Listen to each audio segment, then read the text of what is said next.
violence and corruption. These are the cancer which is eating of the body politic of Bengal. My father was a freedom fighter. He was an ardent votary of Netaji Subhas Bose. Bengal's culture, there is something which is different from the others. I would say that if you prick a Bengali with a needle, first culture will lose out, then only blood will come. Then somebody introduced me to street food of Bengal. And by street food, My what do you mean? Do you mean the rolls? Do you mean phuchka? What do you mean? Kathi rolls is there, phuchka is there. Every type of food which you get in the Bengali and the Calcuttan street is excellent.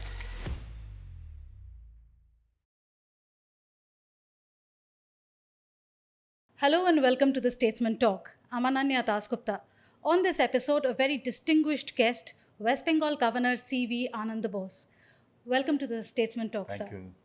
Thank you very much for coming all the way. As you cross the halfway mark of your term as West Bengal Governor, what's been the one defining moment so far of your governorship?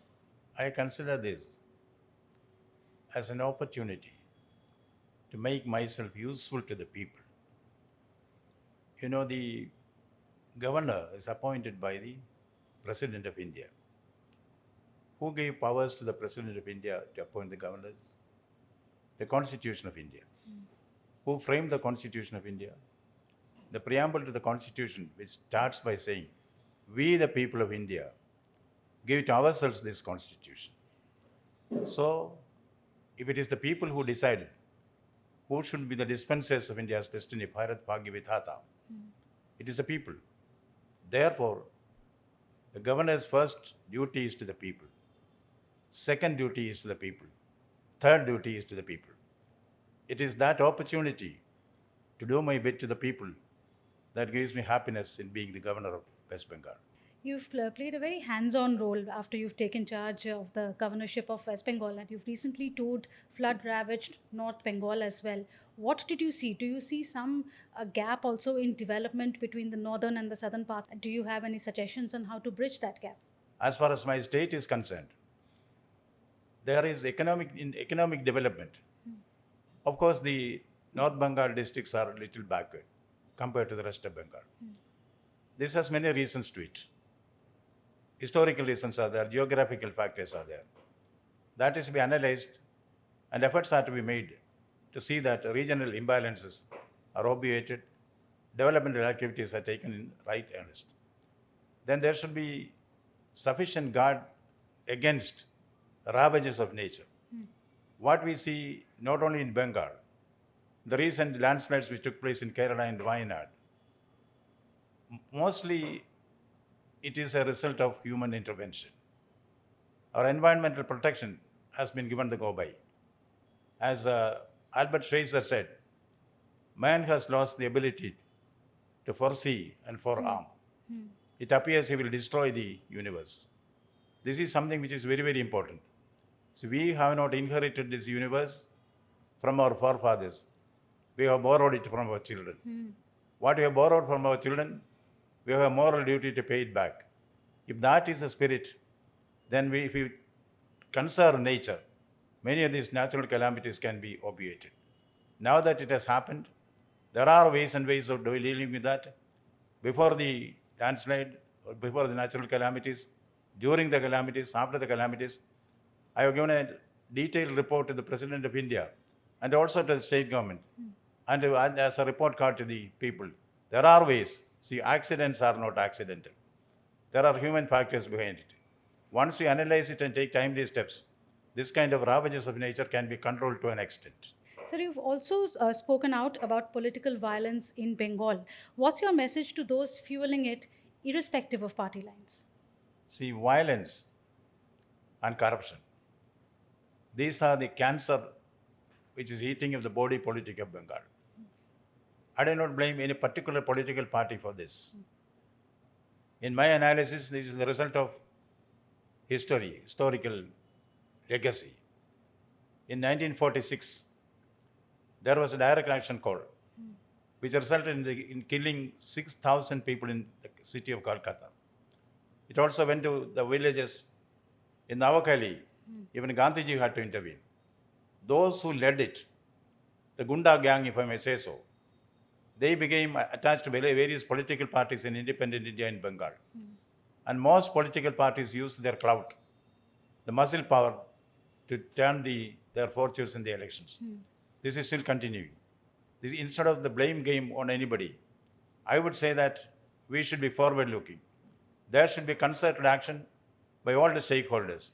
When I say the stakeholders, I mean the silent majority, the civil society, the media, the political parties, ruling party as well as opposition, and primarily the government in power. Under the Constitution of India, the duty to maintain law and order rests with the state government. There are primary responsibilities with the state government, but the state government also has a freedom to ask for central forces and central support if they want to curb violence. My mission as a humble governor is twofold.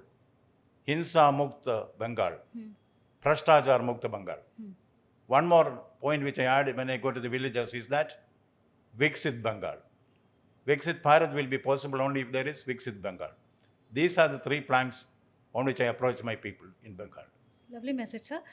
Next year, of course, Bengal is going to be voting for the assembly elections. You think you will also have a significant role to play in ensuring that the state has free and fair polls and also free of violence?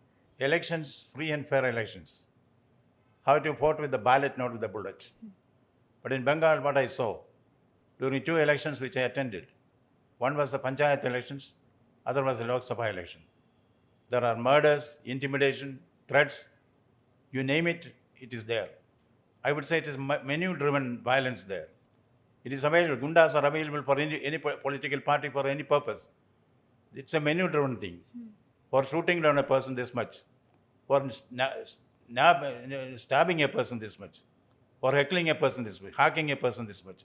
I have never seen such degeneration of human values than in Bengal in some pockets during election time. This is something which is going into a menace for the state, which goes against the right of the people. The fundamental right to live is threatened. It is a duty of the government to protect the life and property of the citizens, which is not happening there because of growing incidents of violence. And worst enemy of violence is silence.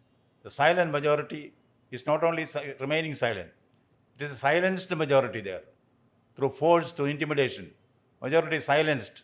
There is a lot of difference between silent majority and silenced majority. These are the things which are formed the basis of the problem that is there in Bengal. It has to be dealt with very sternly, very fast. You're talking about degeneration. You are yourself a Malayali, but with a deep love for the state of Bengal. What big dreams do you have for Bengal's revival? I have the same dream. It's a great Nobel laureate, Gurudev has said, Chitta jada paya shunno, Ucha jada shir, Gyan jada mukto, where the mind is without fear and the head is held high, where knowledge is free. I am looking forward to such a Bengal, regeneration of Bengal, so that all of us can proudly proclaim Banglar Mati, Banglar Jol, Banglar Bayu, Banglar Bhal, Puno Hok, Puno Hok, Puno Hok, He Bhagavan. As somebody from Kolkata and as a Bengali, I'm so happy to hear this and lovely to hear your thoughts on Bengal. I believe there is a deep connection also with your name itself. Your name, CV Ananda Bose, also was based on Netaji Subhas Chandra Bose, if I'm not wrong. I consider it a great legacy given by my father. My father was a freedom fighter in our village called Mananam. He had a band of youngsters with him. They will take part in Gandhiji's Satyagraha movement. They will court arrest. But if they are not released within a reasonable time, they will resort to direct action. So he and his band of youth were called as the INA of Mananam. He was an ardent votary of Netaji Subhas Chandra Bose. So he named all his siblings, all his children, Bose, Mohan Bose, Sundar Bose, Anand Bose, Sukumar Bose, Komala Bose, Indira Bose. See, it is that adoration which he had for INA and Netaji that gave me the name Bose, which has become as a kind of umbilical link with Bengal. And I take pride in that. Of course, umbilical link you have with Bengal. You yourself are, of course, a writer and a scholar. How do you think that Bengal's universities can lead India's charge in innovation and on the global stage especially? Bengal of which Gopalakrishna Gokhale once said, what Bengal thinks today, India thinks tomorrow. That addresses the intellectual content and the cultural dominance of Bengal rightly. Our universities have excellent teachers, excellent students, but still those universities are not doing well because of politicization and corruption. I think as a chancellor of the various universities there, Bengal has the potential to emerge as the educational hub not only of India, but of the world. We have to have a concerted effort for this. Politics has to be kept away from education. Corruption has to be rooted out from the campuses. Violence has to be eliminated. This is not impossible. If that is done, Bengal will emerge as a center of education for India as well as the world. Sir, you have yourself written over 70 books now. Are you writing anything right now at the moment? Do you find time to write? To set the record straight, I have written 160 books. Okay. I correct myself. 160 books. Okay. See, when I took over as a governor, many of my friends told me, now you will not get time to write. But that is not the case. See, I get up early morning at 4 a.m. Till 10 a.m., nobody comes to the Raj Bhawan from the staff. So that gives me a lot of time to write. And I'm writing another thing when you ask the question. When I was a district magistrate, one of the celebrated editors of Kerala, Dr. N.V. Krishnavairu, he once asked me, collector, there we are called district collector, not district magistrate. Collector, you speak very well. Why don't you write? Then I told him, sir, I am not getting time. And he said, from his editorial experience over 4 decades, he said, if you have the mind to write, you don't need time, which is very true. Once ideas come into your mind, once your mind becomes pregnant with ideas, the delivery has to take place. I think that writing is not dependent on time. It is basically dependent on the mental state. As Matthew Arnold said, first it is conceived and composed in the head. Then the writing part is only a mechanical process. So I am able to write as governor. I am also getting a lot of new experience from Bengal. Because in Bengal's culture, there is something which is different from the others. I would say that if you prick a Bengali with a needle, first culture will lose out, then only blood will come. That is a connection which that great land has with the culture. Yes. So I think I am in a great environment now in Bengal to keep writing, particularly novels. What a deep and different understanding of Bengal and Bengalis, sir. As you mentioned, you've been district magistrate, you've been a bureaucrat, you've been a vice chancellor as well.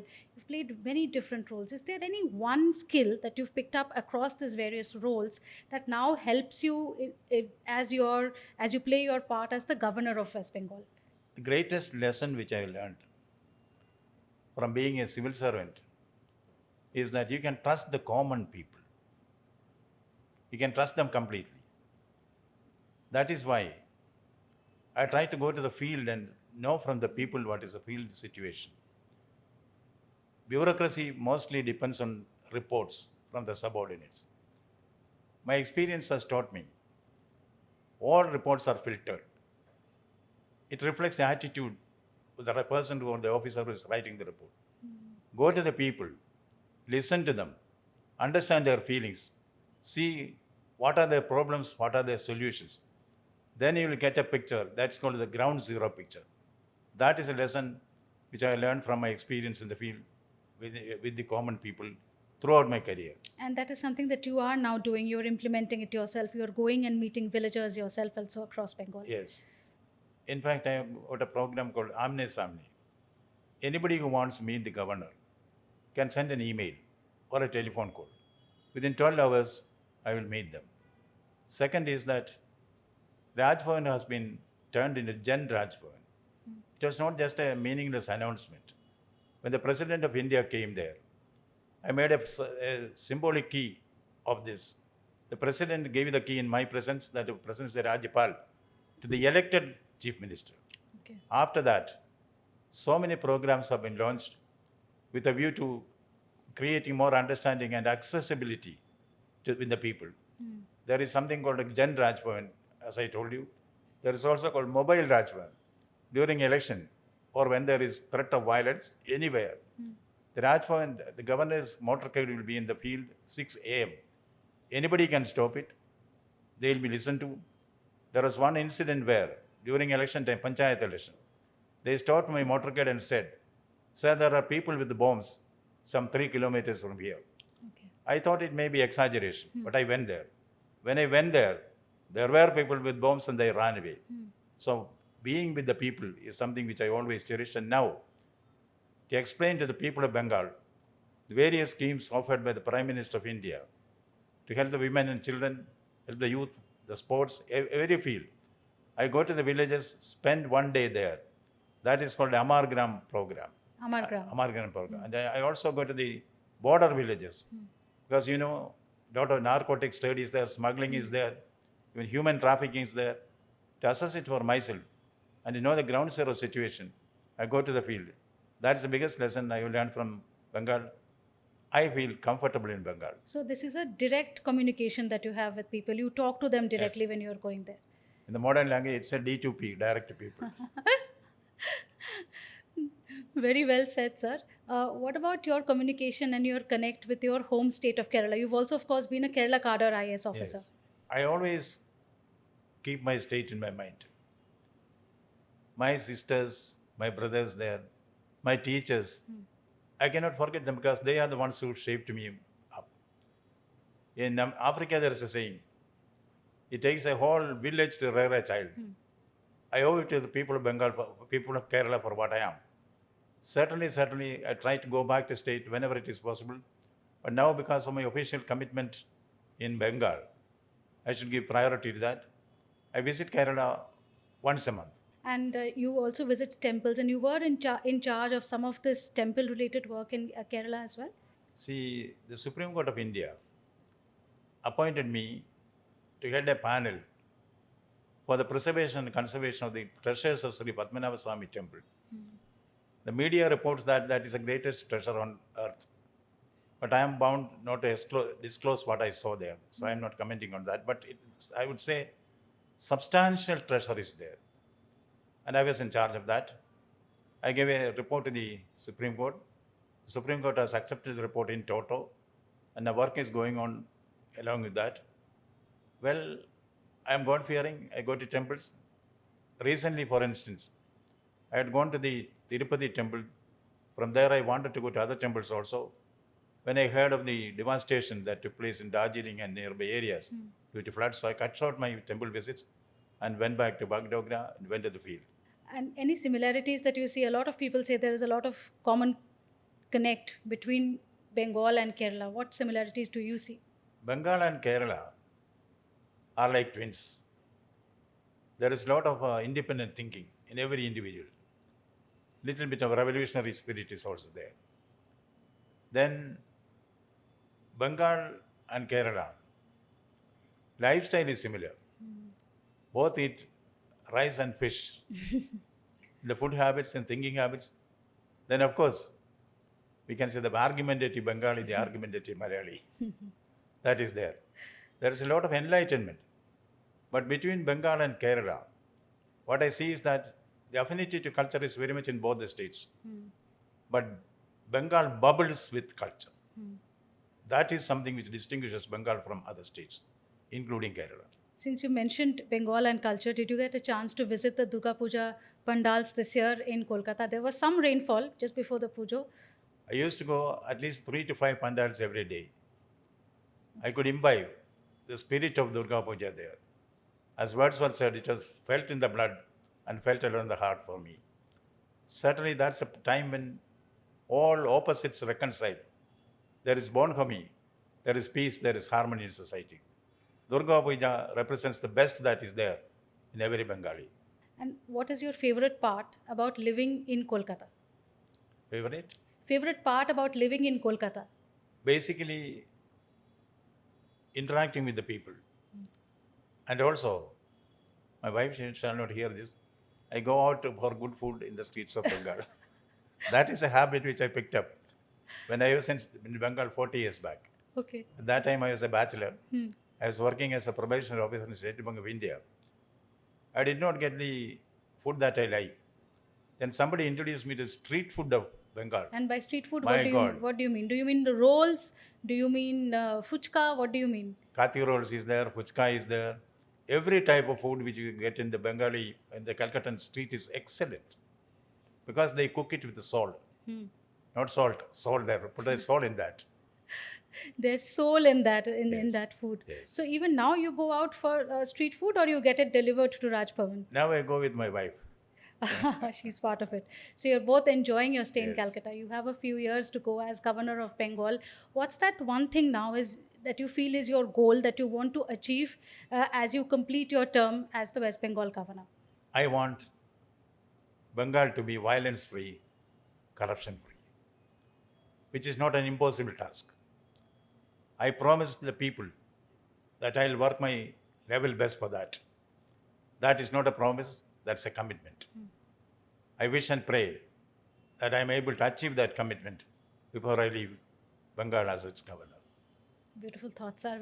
We hope and pray that that wish comes true. All the best to you, and thank you so much for joining us Thank on you so Statesman much. Talk. Thank you. That's it then on this episode of the Statesman Talk. Don't forget to like, share, and subscribe, and let us know what you thought of Governor Bose's comments on this episode.